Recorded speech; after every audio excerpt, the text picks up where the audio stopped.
Friends, कैसे हैं आप सब? आई होप आप सब अपने घर में ठीक होंगे। तो गाइस, मैं काफ़ी टाइम से व्लॉग नहीं बना पा रही। इंसान क्या सोचता है और क्या हो जाता है।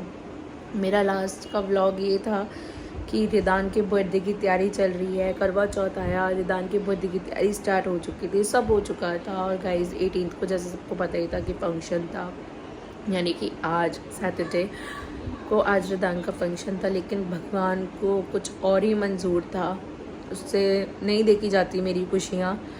पता नहीं क्यों हर बारी मेरे टाइम पे भगवान जी कुछ ऐसा कर देते हैं कि पिछली बार भी कुछ ऐसा सरप्राइज़ करना था, तब भी मिस हैपनिंग हो गई थी, मामी जी के साथ डेथ हो गई थी, नाना जी की डेथ हो गई थी। और इस बार तो भगवान जी ने ऐसा लगा कि सब कुछ ही छीन लिया है मेरे से, मेरी फैमिली से। बिल्कुल अनएक्सपेक्टेड हुआ है हमारे घर में गाइस। आप सबको मोस्टली लोगों को पता ही है कि मदर की, आज मेरी मम्मा की 11 नवंबर को डेथ हो गई थी।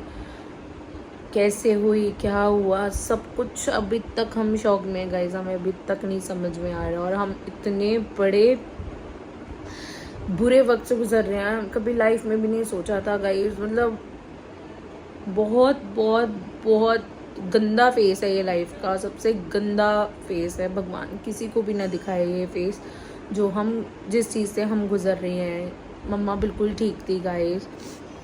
करवा चौथ से नेक्स्ट डे उनकी थोड़ी सी तबीयत डाउन होनी स्टार्ट हो गई थी और हमें कुछ समझ नहीं आ रहा था कि उनको क्या हुआ है। मेरे को काफ़ी डीएम्स आ रहे हैं कि क्या हो गया, आप ब्लॉग भी नहीं बना रहे हो, इंस्टा पे भी मतलब नहीं आ रहे हो, ऐसा क्या हो गया। तो गाइस, मेरी मम्मा लास्ट मंडे मम्मा एडमिट हुई थी हॉस्पिटल में। उनको ब्लड चढ़ा था। ब्लड चढ़ाने के बाद उनको हर 15 डेज़ में ब्लड उनको चढ़ता है। मम्मा को लीवर सर्वाइसिस था, तो उनको हमेशा ब्लड चढ़ता था। 15 दिन में, 1 महीने में ऐसे ब्लड चढ़ता था, तो ठीक हो जाते थे। तो गाइस, इस बार उनको ब्लड चढ़ा और वो ब्लड चढ़ा के वो घर आए हैं। घर आके उनकी हालत ऐसी थी कि हम दोबारा हॉस्पिटल लेकर गए उनको। और गाइस, इतनी मुश्किल से वो मतलब घर लेकर आए थे हम उनको। हमें वहाँ पे डॉक्टर्स ने भी कहा कि आप इस कंडीशन में घर नहीं लेके जा सकते, बट मम्मा को लेके आना पड़ा क्योंकि कुछ और भी रीज़न था। वो नहीं रुक रहे थे हॉस्पिटल में कि नहीं, मुझे नहीं रुकना। गाइस, हम तब भी नहीं समझ पा रहे थे कि उनका वो लास्ट जर्नी है, तो हम घर पे ही उनकी सेवा कर लें। वो घर आए, घर पे प्रॉपर वो नहा के धो के आराम से बैठ के, थोड़ी देर बैठ के, और उन्होंने सिर्फ थोड़ा सा खाया था खाना भी क्या गाइस, नमकीन दलिया खाया। और एकदम हम उनको हॉस्पिटल लेकर गए रात को 10:30 11:30 बजे के बीच में। हाँ, 10:30 11 बजे के बीच में हम उनको लेकर गए हॉस्पिटल। गाइस, उनकी वहाँ पे ऑक्सीजन लेवल बिल्कुल कम हो गया था। उनको ऑक्सीजन लगाई। मैं आगे आपको फ़ोटो भी, वीडियो है मेरे पास, थोड़ी सी क्लिप है, वो मैं डाल के आपको दिखाऊंगी कि उनकी लास्ट की जो वो थी, उनको देखते ही फटाफट लोग उन्होंने आईसीयू में शिफ्ट कर दिया। आईसीयू में शिफ्ट करने के बाद अगले दिन जब हम मिलने गए, क्योंकि आईसीयू में मिलने नहीं देते, मॉर्निंग टाइमिंग्स थे और शाम के टाइमिंग्स थे, तो डॉक्टर भी कह रहे थे कि सही है, सब ठीक हो जाएगा, कोई घबराने वाली बात नहीं है। उसके बाद हम लोग गए वहाँ पे, हॉस्पिटल गए नेक्स्ट डे। तो मम्मा ठीक थी, बेटर फील कर रहे थे वो, बट वो थोड़े नशे में थे। नशा इसलिए था कि हमें डॉक्टर ने ये बोला गया था कि वो उनका सोडियम लो है, दैट्स वाई वो अनकॉन्शियस है, और अमोनिया लेवल थोड़ा बढ़ा हुआ है, उसकी वजह से अनकॉन्शियस है। फिर हम वेडनेसडे को दोबारा गए तो भी उनका बेटर हुआ था, लग रहा था बेटर, पर अभी भी अनकॉन्शियस थोड़ा सा, मतलब नींद बहुत ज़्यादा ले रहे थे। तब भी हम गाइस नहीं समझे कि वो लास्ट अपने उसमें हैं, राइट्स पे हैं। लेकिन कुछ वो कहते हैं ना, इस चीज़ के लिए हमने कभी प्रिपेयर ही नहीं थे और हमने कभी सोचा भी नहीं था कि मम्मा इतनी जल्दी चली जाएंगी सबको छोड़ के। गाइस, मतलब 3 दिन वो आईसीयू में रहे थे। लास्ट फ्राइडे मॉर्निंग में सुबह 6 बजे हमें आईसीयू से फ़ोन आता है पापा को कि आप, उनके हस्बैंड बोल रहे हैं आप फटाफट हॉस्पिटल आ जाओ, पेशेंट बहुत ज़्यादा सीरियस हो गया, क्रिटिकल है, और हम उनको वेंटिलेटर पे डाल रहे हैं। मतलब ऐसा लग रहा था कि हमारे लिए सब ख़त्म, सब मतलब पापा और मैं सब घर पे ऐसे शॉक्ड हो गए थे कि ये क्या हो गया। अभी तो कल रात को तो हम सब मिलकर आए हैं, उनको खाना वाना खिला कर आए हैं और बहुत फील बेटर कर रहे थे। गाइस, धनतेरस वाले दिन मम्मा की इतनी तबीयत ख़राब हो गई थी कि उनको वेंटिलेटर पे रखना, डॉक्टर्स ने सोचा कि उनको क्रिटिकल कंडीशन है। हम लोग सारे हॉस्पिटल पहुँचे तो तबीयत धीरे धीरे और बिगड़ती गई उनकी। तो हमें पता चला कि जी उनके लंग्स में जो है वो ब्लड भरना स्टार्ट हो गया है। वो ब्लड बंद नहीं हो रहा, वो ब्लड भरने की वजह से वो सांस नहीं ले पा रहे हैं। उनका ऑक्सीजन गाइस 23-24 था। मैं आगे वो क्लिप डालूंगी जब मम्मा वेंटिलेटर पे थी तो उनकी क्या कंडीशन थी। और मतलब उसके बाद जब सुबह भैया और भाभी थे हॉस्पिटल में और भी मेरे कज़न्स थे सुबह हॉस्पिटल में, वो लोग आए। उन्होंने शाम तक हमें कुछ नहीं बताया था 11th को शाम को, धनतेरस वाले दिन, कि मम्मा की इतनी की क्रिटिकल कंडीशन है। तो डॉक्टरों ने 24 आवर्स मांगे थे कि 24 आवर्स में अगर ये रिकवर कर जाए तो कर जाए, अदरवाइज़ हम वेंटिलेटर हटा देंगे और आप इनको घर ले जाना, कुछ भी नहीं है। तो गाइस, इतना भगवान हमसे रूठा हुआ था कि हमें समझ नहीं आ रहा था। मैं सब प्रे कर रहे थे, सब वो कर रहे थे। हार के 3:30-4 बजे भाभी का फ़ोन आता है कि तुम लोग पापा को लेके आ जाओ, मेघा और पापा को लेके आ जाओ। हमें तब भी कुछ नहीं बताया था कि मम्मी की इतनी क्रिटिकल कंडीशन हो चुकी है कि वो रिकवर नहीं कर रहे, उनका ऑक्सीजन लेवल नहीं बढ़ रहा है। उनका ऑक्सीजन लेवल उस वक्त 55-60 के बीच में ही था, बल्कि 95 होना चाहिए था। 70 भी आना स्टार्ट हो गया था, लेकिन धीरे धीरे धीरे धीरे नीचे ही आता जा रहा था। तो वह जब हम हॉस्पिटल पहुँचे और वहाँ जाके जब मम्मी की कंडीशन देखी, आई वॉज नम। मतलब कुछ वर्ड्स नहीं है मेरे पास आगे कहने को। सब थे, मेरे सारे कज़न्स, भाभियाँ सब पहुँच चुके थे हॉस्पिटल में, मासी, मामियाँ, सिस्टर्स वगैरह सब पहुँच चुके थे। तो वहाँ जाके मेरे को इतना शौक लगा मम्मा को ऐसे देखकर कि क्या यही मम्मा है, कि मतलब कल तक ऐसे बैठे हुए थे कि जैसे कुछ भी नहीं है और आज ऐसी होंगी हैं कि मतलब लास्ट अपनी सांसें ले रही हैं वो। उसके बाद गाइस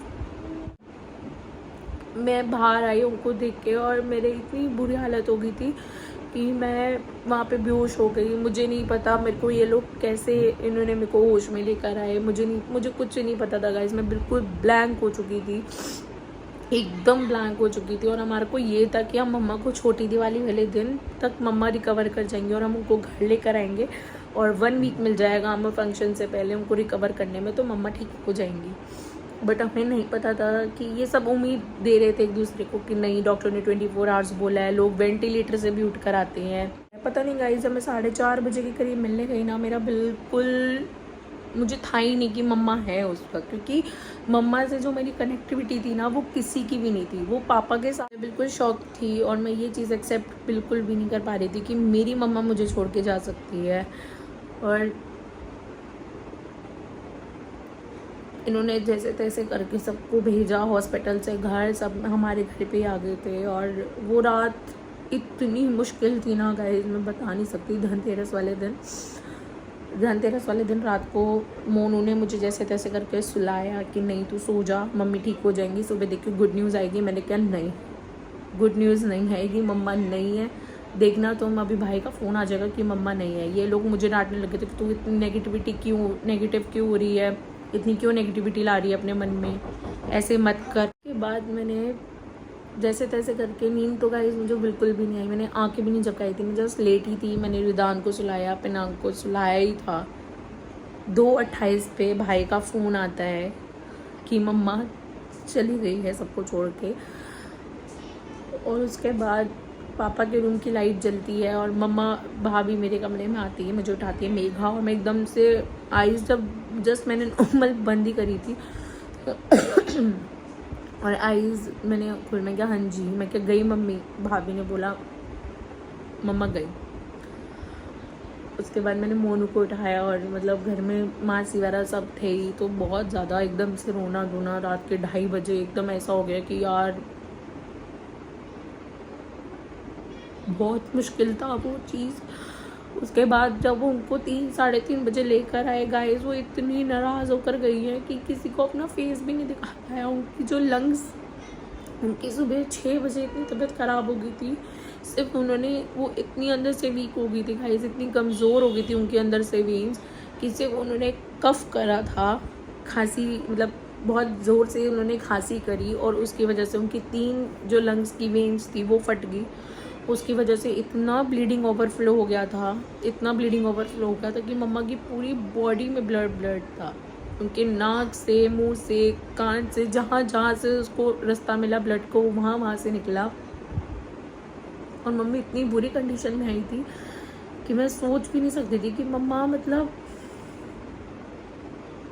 माँ नहीं जानी चाहिए गाइस, किसी की भी, दुश्मन की भी माँ नहीं जानी चाहिए, क्योंकि ऐसा लगता है कि मम्मा गई है ना तो सब ख़त्म हो गया, कुछ भी नहीं है। मतलब अभी तो सब हैं, जैसे थोड़ा मन लग जाता है, थोड़ा वो हो जाता है, लेकिन उसके बाद तो गाइस जब पता चला उनको घर लेकर आए और इतनी मेरी बुरी कंडीशन हो गई थी कि मुझे फटाफट हॉस्पिटल लेकर गए। वहाँ पे मेरे को भी ड्रिप वगैरह चढ़ी। जब मम्मा का संस्कार हुआ तो मैं वहाँ पे भी बेहोश हो गई थी। मतलब मेरा अभी भी दिल ना एक्सेप्ट नहीं कर पा रहा है कि मम्मा जा चुकी है हम सबको छोड़ के। और गाइस आज मम्मा को 9 डेज़ हो गए हैं मम्मा को गए हुए।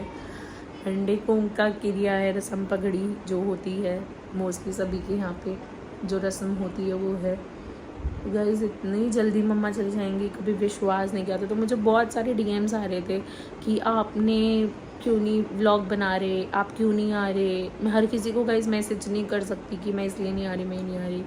अब जिसकी मदर गई हुई हो वो व्लॉग कैसे बना सकती है।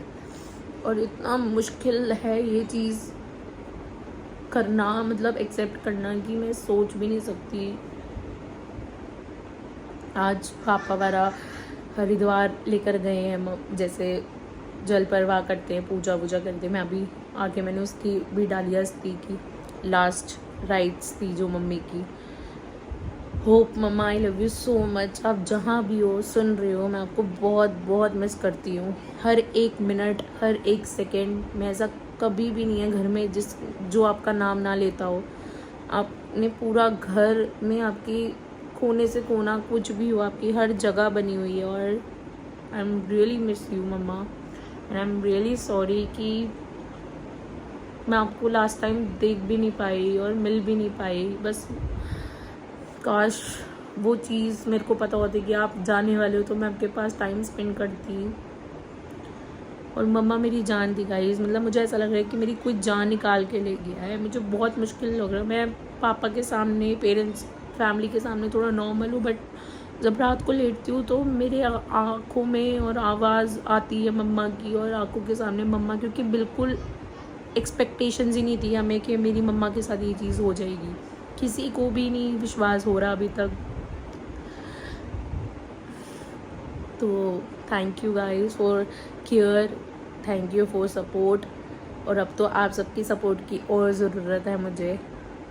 टाइम लगेगा हील होने में, बट मुझे हील होना है क्योंकि मुझे पापा को देखना है, अपनी फैमिली देखनी है, अपने बच्चे देखने हैं। क्योंकि मम्मा ने हमेशा मुझे स्ट्रॉन्ग बना के रखा था कि नहीं मेगा तू स्ट्रॉन्ग है, मैं हूँ ना हूँ, तू स्ट्रॉन्ग है।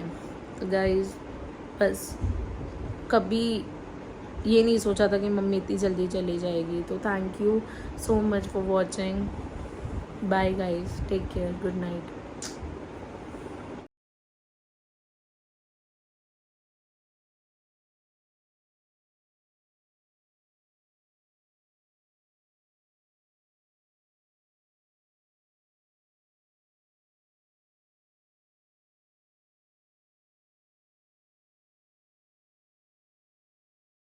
Trying, I did